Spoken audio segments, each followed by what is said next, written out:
Worst fears have become reality this morning. Russia launching a full-scale invasion of Ukraine and at least 40 people already dying in that violence.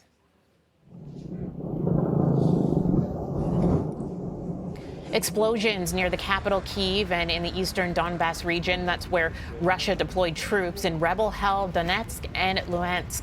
This unidentified missile also hitting southern Kyiv. Russian military vehicles also seen in Crimea this morning, and soldiers are invading from Belarus in the north. This all happening after Russian President Vladimir Putin announced a so-called special military operation late last night over alleged unsubstantiated threats from Ukraine. Yeah, they know this. The Ukrainian military this morning stationing south of Donetsk in Mariupol. That's where smoke and fire is seen at the city's airport. Ukraine declaring martial law in the face of what is now being called a war. Ukraine's airspace is closed, and its military says it's shot down several Russian planes in the east.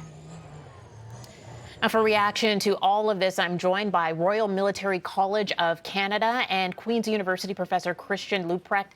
Thank you so much for joining us again, Christian. First off, your take on this happening. We know that there was a long lead up and the potential for it, and then we're getting that address from Putin last night, and the bombs started to drop. Yeah, one is that obviously you can never trust the Russian regime. They'll say whatever. And after Monday's very angry speech by the Russian president, I think he basically laid out his cards on the table. And he certainly constructed a rather conspiratorial and historically false, but complete narrative for the Russian population as to his rationale for why he feels this sort of action is necessary. The challenge is, of course, that his rationale is so far removed from the way other countries, and especially the West, are interpreting both the history and the current situation, that it makes it very difficult to near impossible to find a diplomatic solution.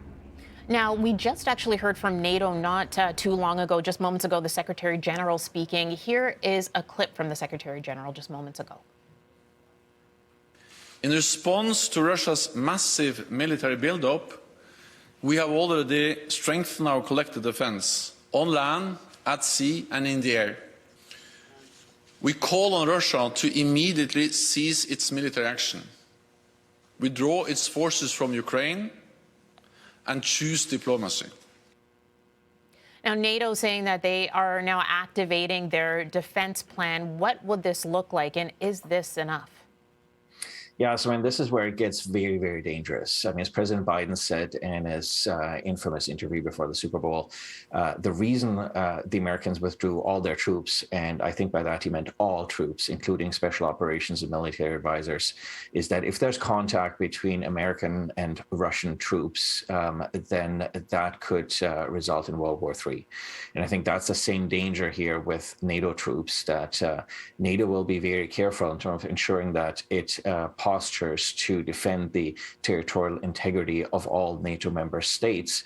At the same time, it will be very cautious about any support it provides to the Ukrainian regime, because any contact between NATO troops and Russian troops could have the same effect. And President Putin, in his early morning address, basically laid that out. He made it clear that there will be severe consequences if any outsiders intervene. And I mean, that basically means he's prepared to launch tactical or strategic nuclear weapons if he feels that his plans to rewrite history in Ukraine are threatened and compromised by outsiders. That's a terrifying thought, that these allied nations now have to sort of tiptoe around Russia and this entire invasion in order to avoid a full-scale war right across the world. G7 leaders are meeting later today. What do you think may come out of that? Well, we'll have to see. The challenge here is that in many cases, there's really only bad options. It's a real dilemma. So you can impose severe sanctions. The sanctions we saw a couple of days ago were really pretty mild overall. So I think there'll be more severe sanctions coming. But the challenge is also, if you undermine Putin as a leader, the risk is that ultranationalists might take over in Russia. And so that would put you possibly in an even worse position than we're in.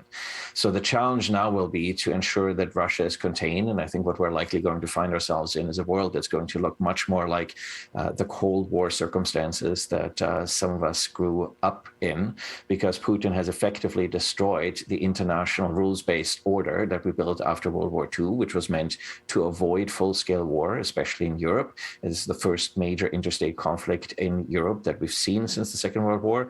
And he's also destroyed the European security architecture that was built after the Cold War. So now it means might is right. That's what Putin is trying to demonstrate. And so the challenge will be that NATO will have to show determination in its deterrence posture. And that also means that countries such as Canada will have to pony up, because we have a key interest in European stability and have had so for well over 100 years. All right. This is something, of course, that we will be keeping a very close eye on throughout the days and weeks, however long this does last. Christian, thank you so much for joining us once again to speak about this invasion. Thank you. And thousands of people in Ukraine are now fleeing, fearing for their lives and their families. Here is what some had to say after crossing into Poland. I'm of Ukrainian heritage, and to see this happening to the country is just devastating. I just